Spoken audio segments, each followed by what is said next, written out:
بسم اللہ الرحمن الرحیم۔ تمام تعریفیں اللہ رب العالمین کے لیے، درود پاک نبی کریم صلی اللہ علیہ وآلہ وسلم رحمت للعالمین پر۔ سامعین اور ڈیئر اسٹوڈنٹس، میں ہوں پروفیسر حکیم سید حسنین السید، یونانی میڈیکل کالج کی طرف سے حاضر خدمت ہوں۔ السید یونانی میڈیکل کالج جو ہے پاکستان فیصل آباد کے اندر جو ہے بہت ہی پرانی قدیمی طبی درسگاہ ہے۔ یہاں سے فارغ التحصیل اطباء اکرام جو ہے حکماء اکرام پاکستان اور پاکستان سے باہر ممالک کے اندر اپنی طبی خدمات سر انجام دے رہے ہیں، مریضوں کا علاج معالجہ کر کے پاکستان کا نام روشن کر رہے ہیں الحمدللہ۔ اسی سلسلے کے اندر جو اطباء اکرام فارغ التحصیل ہیں ان کے لیے ایک سلسلہ شروع کیا السید یونانی میڈیکل کالج نے کہ یہ اطباء اکرام کے لیے مرض کے اوپر جو کہ یونانی طریقہ علاج سے ہم diagnose, sign and symptom, causes پہ بات کرتے ہیں، پھر اس کے علاج معالجہ پر، پریکاشن پرہیز پر بات کرتے ہیں، تاکہ اطباء اکرام اپنی صلاحیت جو ہیں ابیلٹیز بروئے کار لاتے ہوئے اپنے مریضوں کا علاج معالجہ کر سکے۔ اگر کوئی مریض بھی یہ ویڈیو دیکھ رہا ہے تو ان سے التماس ہے کہ سیلف میڈیکیشن بالکل نہیں کرنی، خود سے جو بھی ریمیڈی ہم بتاتے ہیں وہ نہیں بنانی، بلکہ اگر سیم سائن اینڈ سمٹم یا کازز آپ کو کسی مریض کے اندر یا خود مریض کو فیل ہو رہے ہیں تو وہ اپنے قریبی معالج سے، قریبی طبیب سے رابطہ کر کے اس طرح کی ریمیڈی بنا سکتا ہے اگر وہ اجازت دے۔ تو آج کا جو میرا ٹاپک ہے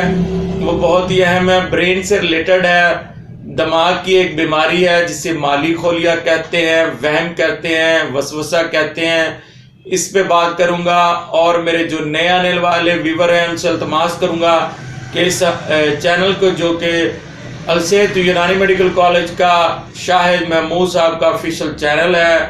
اس کو جو ہے وہ سبسکرائب کر لیں، بیل آئیکن کے بٹن کو لازمی پریس کریں تاکہ آنے والی ہیلتھ اویئرنیس کی ویڈیو آپ کو بر وقت مل سکیں، آپ اپنا اور اپنے مریضوں کا خیال رکھ سکیں۔ تو موضوع کی طرف آتا ہوں، مالی خولیا۔ مالی خولیا ایک جنون کی چھوٹی سی قسم ہے اور برین سے ریلیٹڈ اس کی بیماری جو ہے وہ دماغ سے ریلیٹڈ ہے۔ اس مرض میں جو ہے مریض کے خیالات جو ہیں فاسد ہوتے ہیں، وہ پریشان ہو کر صدائی سا ہو جاتا ہے۔ وجوہات کے اندر کازز کے اوپر بات کریں تو بے شمار کازز ہیں، لیکن جو کازز جنرل ہے اس پہ بات کروں گا کہ اس مرض کے اندر جو طول پکڑتا ہے یا یہ مرض جو پیدا ہوتی ہے وہ صداع کی قلت سے بڑھ جانے سے یا صفراء کی قلت سے بڑھ جانے سے ہی ہوتی ہے۔ یہ ڈائگنوز آپ نے کرنا ہے کہ صفراء کی وجہ سے مرض جو ہے وہ بڑا ہے یا صداع کی وجہ سے۔ اس کے علاوہ مریض کے اندر جو کازز وجوہات ہوتی ہیں وہ زیادہ افراط غم، کثرت محنت، دماغی محنت اس میں زیادہ ہے، پھر اس کے ساتھ ساتھ کثرت ملاب اور زیادہ جاگنے کی وجہ سے جو مریض اپنی نیند کو پراپر نہیں چیک کر کے، رات ہماری اللہ تعالیٰ نے جو بنائی ہے وہ ریسٹ کرنے کے لیے ہے، ہمارے نروس سسٹم کو جو کہ دن بھر کام سے تھکا ہوتا ہے، مسکولر سسٹم جو ہوتا ہے وہ تھکا ہوتا ہے، ہمارے جو جتنے بھی آرگن ہیں جو کام کرتے ہیں دن بھر، وہ رات کے وقت ان کو جو ہے اس نیند سے ان کی جو تمام فٹیگ ہے، تھکاوٹ ہے وہ پوری ہوتی ہے، جس سے الحمدللہ ثم الحمدللہ مریض جب صبح اٹھتا ہے، بیدار ہوتا ہے تو وہ فریش ہوتا ہے۔ اس کے ساتھ ساتھ جو مریض زیادہ تر شیوانی خیالات میں رہتا ہے اور کبھی کبھار وہ اپنے جو قریبی رشتہ دار ہیں ان سے بات کرے گا تو وہ نیگیٹو کرے گا، سوچنے کی صلاحیت نیگیٹو ہوگی، اس کے ساتھ کوئی آرگن ڈسٹرب ہو گیا، معدہ ہے، جگر ہے، تلی کا بڑھ جانا ہے، سرسام، شدید بخارات کی وجہ سے یہ مرض پیدا ہو جاتا ہے۔ تو علامات، سائن اینڈ سمٹم پر بات کریں تو مریض حیران اور پریشان رہتا ہے، اس کا چہرہ اترا افسردہ آپ کو نظر آئے گا، ہر چیز کو غور سے دیکھے گا اور ڈرے گا، خیالات خراب ہوں گے، خود کی کشی کی طرف جو مائل ہوگا، اس کے ساتھ ساتھ وہ وہمی زیادہ ہوگا اور اپنے آپ کو کمزور محسوس کرے گا۔ پھر اس کو جو ڈریم ہے، خواب ہیں، وہ بھی فاسد آئیں گے، کبھی موذی جانور اس کے خواب میں آئیں گے۔ تو اس کے لیے علاج معالجہ جو ایسے مریضوں کا ہے وہ بہت لمبا اور استقامت سے ہوتا ہے، کیونکہ برین ایک میجر وائٹل آرگن ہے۔ جب اس کے اندر خلل پڑتا ہے تو مریض کے جو اٹینڈنٹ ہوتے ہیں یا مریض خود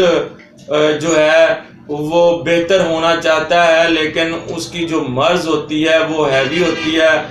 اور انیشنل سٹیج سے آگے گزر چکی ہوتی ہے۔ تو ایسے مریضوں کو حوصلے کے ساتھ اور ان کو اٹینڈنٹ کو بتا دینا چاہیے کہ اس کا علاج معالجہ جو ہے وہ علاج بالغذا بھی ہوگا، اس کے ساتھ ساتھ پرہیز کے ساتھ بھی ہوگا۔ پھر ان کے اوپر توجہ زیادہ، جتنی برین سے ریلیٹڈ بیماریاں ان پیشنٹ کو جو ہے وہ ان کی کاؤنسلنگ زیادہ ہونی چاہیے، ان کو اکیلا نہیں چھوڑنا چاہیے، ان سے آپ نے بات کرتے رہنا ہے، ان کو زیادہ انگیج رکھنا ہے، تو انشاءاللہ تعالی وہ مریض جلد صحت یاب ہو جاتے ہیں۔ تو سب سے پہلے علاج معالجے کے اندر صدقہ سے اس مریض کا علاج شروع کریں۔ اگر آپ بینگ اے مسلمان ہیں تو انشاءاللہ تعالی اس سے بھی فائدہ ہوگا۔ پھر مریض کے اوپر جو ہے سورۃ فاتحہ کا دم اول آخر درود شریف پڑھ کے وہ بھی کریں، اس کے روحانی جو روح بیدار ہوئی ہے وہ بھی ٹھیک ہوگی۔